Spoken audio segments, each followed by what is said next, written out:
Miré alrededor, no había nadie a través de las persianas delanteras que mi madre siempre dejaba medio enredadas, in- invitadoras pero discretas. Vi a medio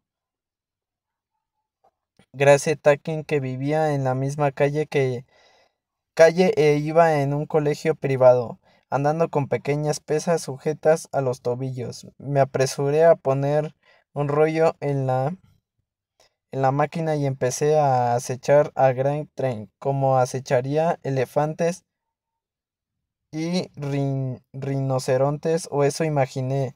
Cuando fuera mayor, si aquí me escondería detrás de mis persianas y ventanas, ahí lo haría detrás de los altos juncos. Fui sigilosa, a lo que entendería por furtiva, recogiéndome el bajo del camisor de franela con una mano libre. Seguí sus movimientos pasando de la sala de estar al vestíbulo y entrando en el despacho del otro lado mientras observaba cómo su silueta se alejaba, tuve una idea genial. Saldría corriendo al patio trasero desde donde podría observarla sin restricciones, de modo que salía corriendo a la parte trasera de la casa y me encontré la puerta del parche abierta de par en par. Cuando vi a mi madre, me olvidé por completo de Grace Tarkin. Ojalá pudiera explicarlo mejor, pero nunca la había visto tan quieta, en cierto modo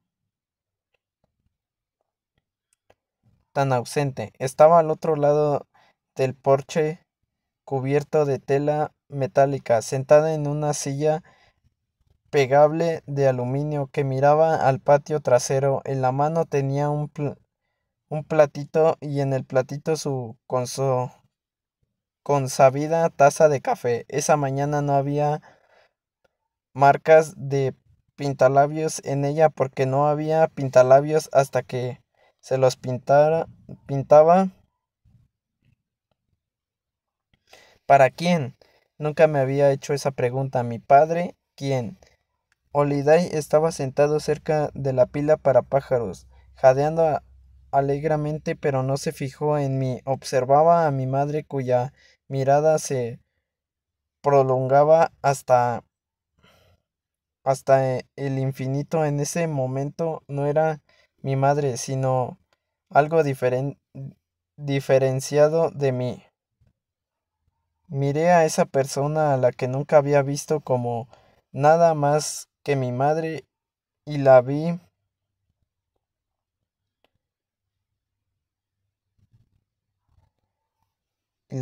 piel suave y como empolvada de su cara, empolvada sin maquillaje, suave sin ayuda de cosméticos. Juntos, sus cejas y ojos componían un cuadro, ojos de océano. La llamaba mi padre cuando quería una de sus cerescas cubiertas de chocolate que ella tenía escondidas en el mueble bar, como un capricho privado, y de pronto entendía. El hombre había creído que se había a quien eran azules, pero ahora me di cuenta que eran insondables, de una manera que me asustaba. Entonces tuve una reacción que no me llegó a hacer pensamientos desarrollados, que antes que ella Holly me viera y oliera, antes de que se evaporara la bruma del rocío que flotaba sobre la hierba, y se despertaba la madre que había dentro de ella. Como hacía todas las mañanas, le haría una foto con mi nueva cámara. Cuando la casa Kodak me devolvió el carrete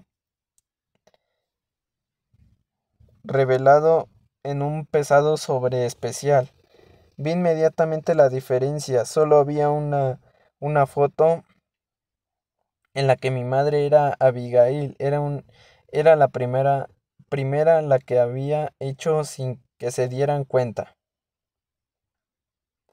antes de que el clic la sobresaltara y se convirtiera en la madre de la niña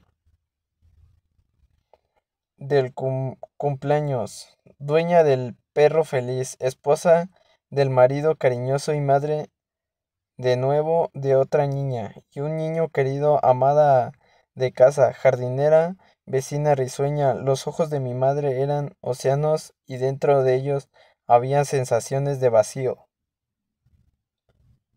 Pensé que una no pensé que tenía toda la vida para comprenderlos, pero ese fue el único día que tuve una sola vez la vi como Abigail en la tierra y dejé que regresara sin esfuerzo. Me arropara como esa madre.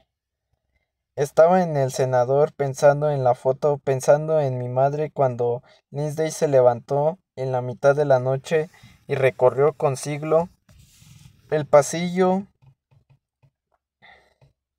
La observé como a un ladrón dando vueltas por una casa en una película. Cuando hizo girar el pomo de mi habitación supe que me iba a ceder y que ella iba a entrar, pero ¿qué se proponía hacer ahí? Mi territorio privado ya se había convertido en la tierra de nadie en el centro de nuestra casa. Mi madre lo había dejado tal cual. Mi cama seguía deshecha tal como yo la había dejado con las prisas de la mañana de mi muerte. Entre las sábanas y almohadas estaba mi hipopótamo floreado junto con la ropa que había rechazado antes de decidirme por los pantalones amarillos de pernera ancha. Lindsay cruzó la suave alfombra y acarició la falda azul marino y el chaleco de ganchito rojo y el azul enmarañados que había sido rechazada con pasión. Cogió el chaleco y extendiéndolo sobre la cama, lo estiró, era feo y queriendo al mismo tiempo. Me quedaba cuenta, ella lo acarició. Lindsay recorrió el contorno de la bandeja dorada de encima de mi cómoda llena de chapas de las elecciones y del colegio. Mi favorita era una chapa roja en la que se leía Happy Verde, que se había encontrado en el aparcamiento, pero le había prometido a mi madre no me lo podría, no me la pondría. En esta bandeja yo guardaban un montón de chapas prendidas a una gigantesca bandeja de fieltro de la Universidad de Indiana, donde había estudiado mi padre. Pensé que iba a robármelas o a llevárselas un par para ponérselas, pero no lo hizo, ni siquiera las cogió, solo recogió con un dedo todo lo que había en la bandeja. Luego vio una esquina blanca que asomaba por debajo de la ropa interior. Tiro de ella. Era la foto. Respiró hondo y se sentó en el suelo boquiabierta y con la foto todavía en la mano.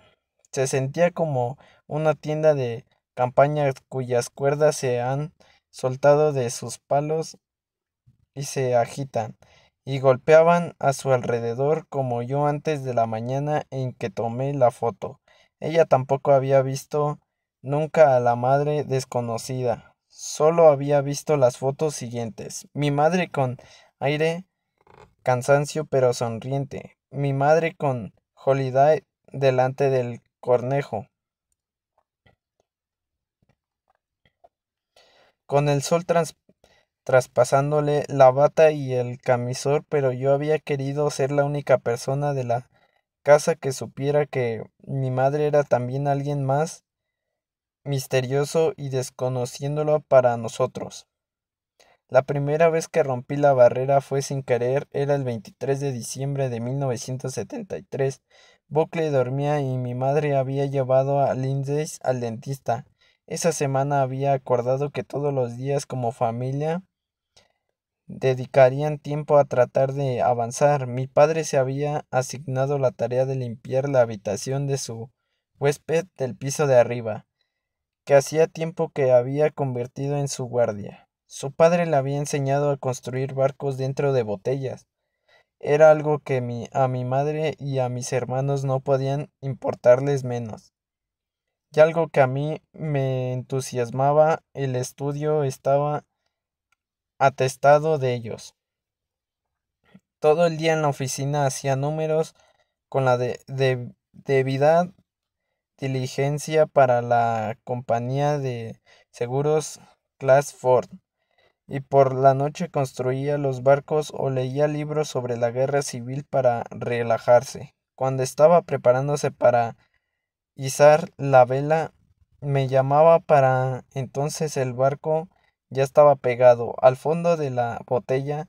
Yo entraba y mi padre me pedía que cerráramos la puerta. A menudo, o eso parecía, el timbre del comedor sonaba inmediatamente, como si mi madre tuviera un sexto sentido para las cosas que la excluían.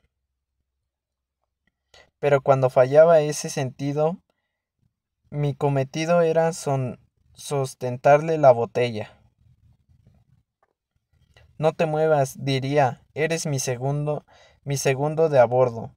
Con delicadeza, él tiraba de la única cuerda que todavía salía del cuello de la botella. Y volía, se izaban todas las velas desde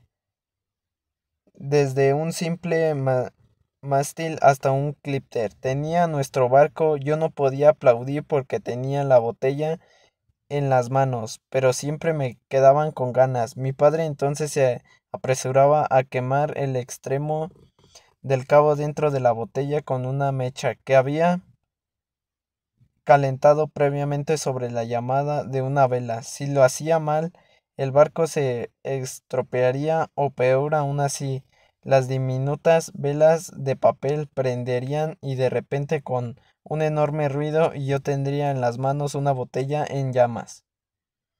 Con el tiempo mi padre construyó un soporte de la manera de la balsa para sustituirme. Lindsay y Buckley no compartían mi fascinación. Después de tratar de despertar suficiente entusiasmo en los tres, mi padre se rindió y se retiró a su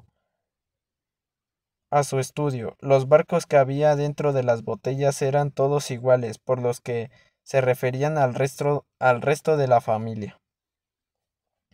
Pero ese día, mientras ponían orden, me habló. Susie, hija mía, mi pequeña marinera, dijo, a ti siempre te gustaron estas cosas. Lo vi trasladar las botellas con barcos en miniatura de la estantería a su escritorio. Colocándolas en hilera, utilizó una falda vieja de mi madre que había regalado en varios trozos para quitar el polvo de las estantes. Debajo de su escritorio había botellas vacías, hileras de ellas que habían recogido para construir nuestros barcos futuros. En el armario había más barcos, los barcos que habían construido con su padre, los que habían construido él solo y los que habíamos hecho los dos juntos. Algunos eran perfectos, pero las velas se habían vuelto marrones, otros se habían combado o inclinado con los años. Luego estaba el que había estallado en llamas la semana anterior a mi muerte. Ese fue el primero que rompió. Se me paró el corazón, él se volvió y vio el resto, todos los años que señalaban y las manos que los habían sostenido, las de su padre muerto, las de su hija muerta. Lo observó mientras hacía pedazos los demás.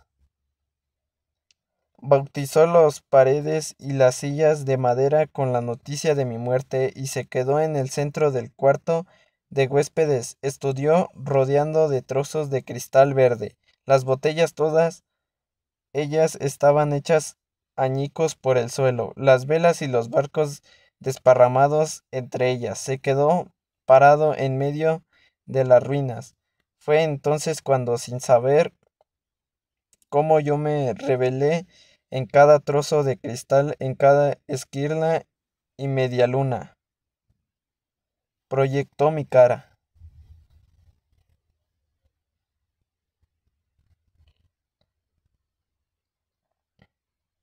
Mi padre miró hacia abajo y a su alrededor, recorriendo la habitación con la mirada desorbitada. Solo fue un segundo y desaparecí. Él guardó silencio un momento y luego se echó a reír, un aullido que le brotó las extrañas, una risa tan fuerte y profunda que yo también me desternillé en mis cielos. Salió del